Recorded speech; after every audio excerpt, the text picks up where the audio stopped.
very good evening to you, dear viewers. Now it's time for this English News Bulletin. This is Reem Tamer, and we start with the headlines. Egypt Foreign Minister speaks with counterparts around the world following Israeli strikes on Iran. Top Iranian generals, 9 scientists killed in Israeli attacks.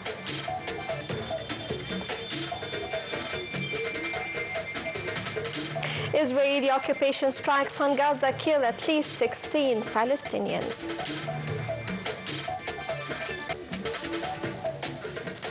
Welcome back, and to details. 3 Iranian Revolutionary Guards were killed in Israeli occupation attack in northwestern city. In Tehran, around 60 people, including 20 children, had been killed in an attack on a housing complex. Iran and Israel traded missiles and airstrikes on Saturday, the day after Iran's Mehr news agency reported on Saturday an Israeli strike near the northwestern Tabriz refinery, saying smoke is rising from the facility. The refinery issued a statement denying that it had been hit and said that normal production was continuing. Israel's defense minister warned on Saturday that Tehran will burn if Iran continues firing missiles on Israel, after at least 3 people died and dozens were wounded on Saturday morning. Iranian state television reported that air defenses were firing in the cities of Khorramabad, Kermanshah and Tabriz, signaling the start of what could be a new Israeli attack. State media reported that said 2 projectiles had hit Mehrabad airport located inside the capital, which is both civilian and military.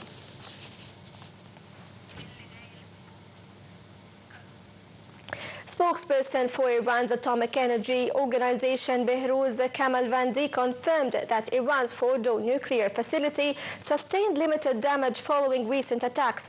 Kamalvandi said that there has been limited damage to some areas at the Fordo enrichment site, adding that they had already moved a significant part of the equipment and materials out, and there was no extensive damage and there are no contamination concerns. Meanwhile, Israeli occupation military official on Saturday said Israel had caused significant day that continuing Iran-US nuclear talks is unjustifiable, while Israeli occupation attacks persist on the country. Iran's foreign ministry spokesperson Ismail Baqai said the dialogue with the US over Tehran's nuclear program is meaningless after Israel's occupation biggest ever military strike against Iran, accusing Washington of supporting the attack. While in a phone call with his British counterpart David Lammy, Araqji said that calls for restraint from Iran in the face of the Israeli occupation attack are unjustifiable.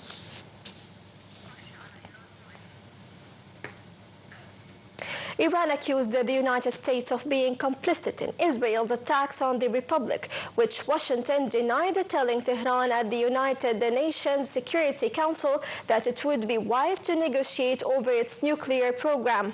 Iranian UN Ambassador Amir Saeed Iravani accused Israel of seeking to kill diplomacy, to sabotage negotiations, and to drag the region into wider conflict, and he said Washington's complicity was beyond doubt. Iravani told the Security Council that those who support this regime, with the United States at the forefront, must understand that they are complicit, adding that by aiding and enabling these crimes, they share full responsibility for the consequences. Iran's UN envoy said 78 people had been killed in Israel's occupation strikes overnight and more than 320 wounded. Most of them are civilians.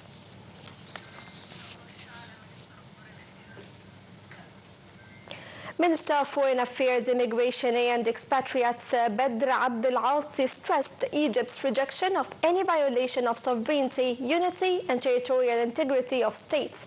This came during a phone with his Italian counterpart Antonio Tajani and his Spanish counterpart José Manuel Alvarez.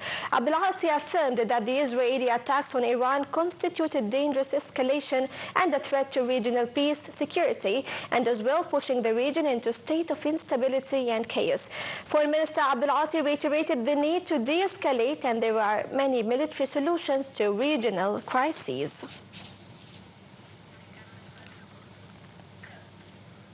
Minister of Foreign Affairs, Immigration and Expatriates Badr Abdelati conducted phone calls with his Omani counterpart Badr bin Hamad al-Busaidi and Turkish counterpart Hakan Fidan.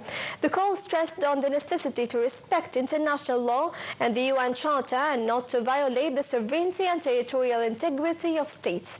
The call also reviewed the latest developments and exchanging visions on the repercussions of the Israeli attack on the security and stability of the region. The ministers agreed on the importance of coordinating regional and international efforts to de-escalate tension in the region.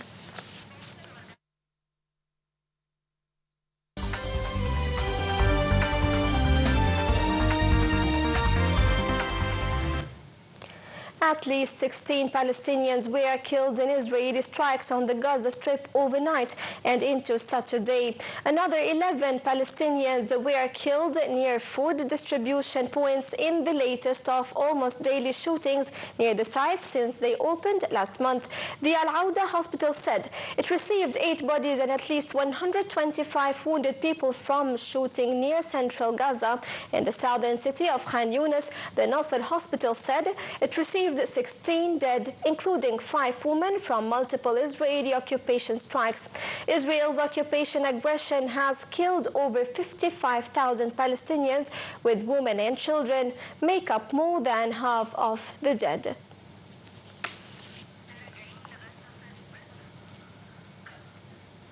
French President Emmanuel Macron said that next week's UN conference on a two-state solution for Israel and the Palestinians in New York had been postponed, but would be held as soon as possible. Macron said at a press conference that they have to postpone this conference for logistical and security reasons, adding that it will take place as soon as possible. Macron said in early June that he expected the conference in New York would take steps towards recognizing Palestine without being more specific. And overnight, he reiterated France's determination to recognize a Palestinian state under any circumstances.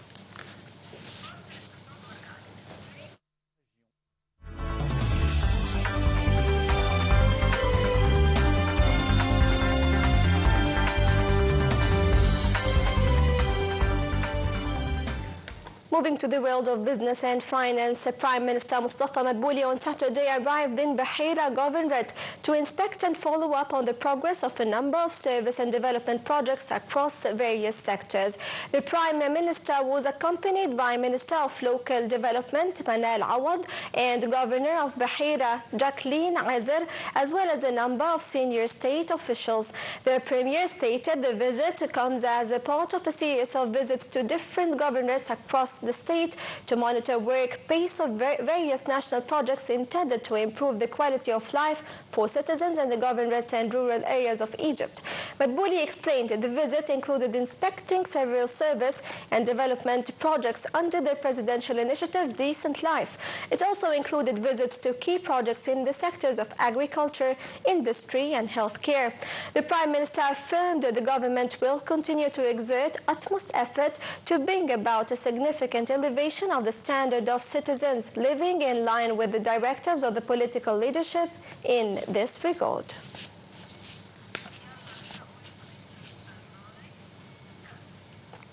Oil prices jumped and settled at 7% higher as Israel and Iran traded airstrikes, feeding investor worries that the combat could widely disrupt oil exports from the Middle East. Brent crude futures settled at $74.23 a barrel, up 7.02% after earlier soaring over 13%, the strongest level since January 27. Brent was 12.5% higher than a week ago. U.S. West Texas Intermediate crude finished at $72.98 a barrel, up $4.94 or 7.62%. During the session, WTI jumped over 14% to its highest since January 21st at $77.62. WTI climbed 13% to its level a week ago. Both benchmarks had their largest intraday moves since 2022, when Russia's invasion of Ukraine caused a spike in energy prices.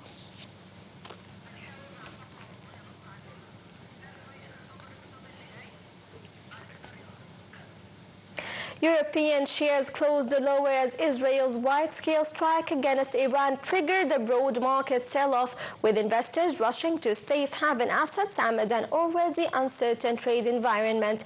The pan-European stock 600 index fell 0.9%, briefly hitting its lowest level in 3 weeks. The index also marked its 5th consecutive declining session and longest losing streak since September 2024. Most regional stock bourses finished in the red, with Germany's DAX ending 1.1% lower after data showed German inflation eased to 2.1% in May. Most stock subsectors closed losses, with auto stocks leading declines down 2.2%.